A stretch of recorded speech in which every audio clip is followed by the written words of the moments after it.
Hey Technostuds! What I've seen is it's very difficult to get a group of users all to create great passwords and practice good password management.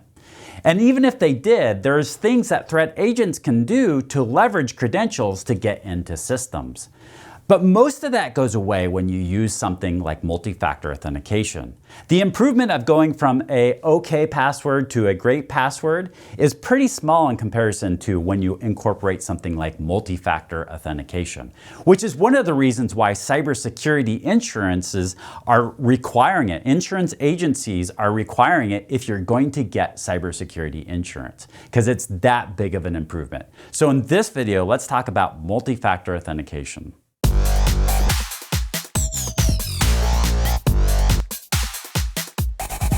When you log into a system, you typically log in with a username and a password.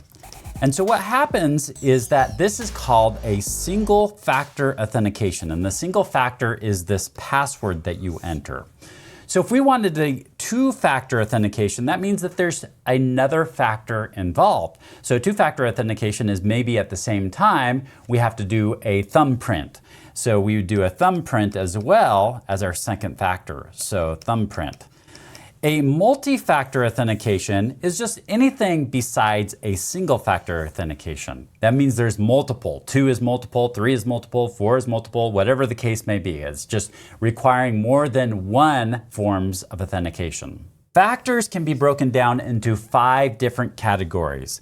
Something you know, something you have, something you are, somewhere you are, or something you do.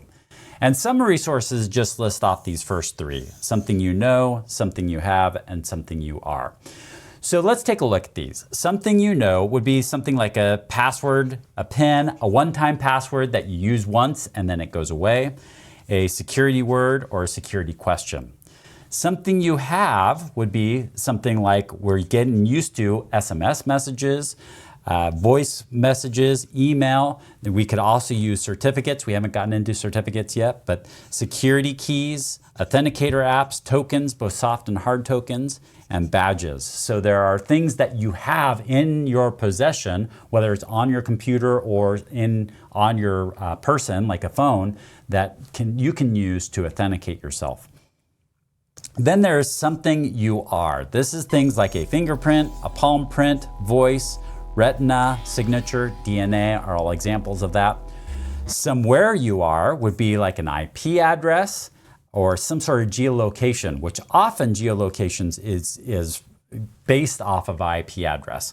But a geolocation would be like, where are you at in this world? And a good example of that would be is I get alerts as somebody logged into our email system from a foreign country, so that way we could figure out, are they on vacation or did somebody compromise the account?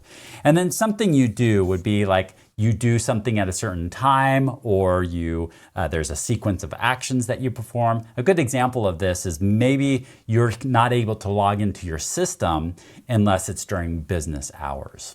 Because of multi-factor authentication, we actually have this concept of going passwordless. That means that maybe we don't need passwords in the future. If we're using things like an authenticator app, something you have, and we're using something you are, like a fingerprint, or maybe it's a geolocation, maybe we're using multiple items to authenticate you still, but without the need for a password.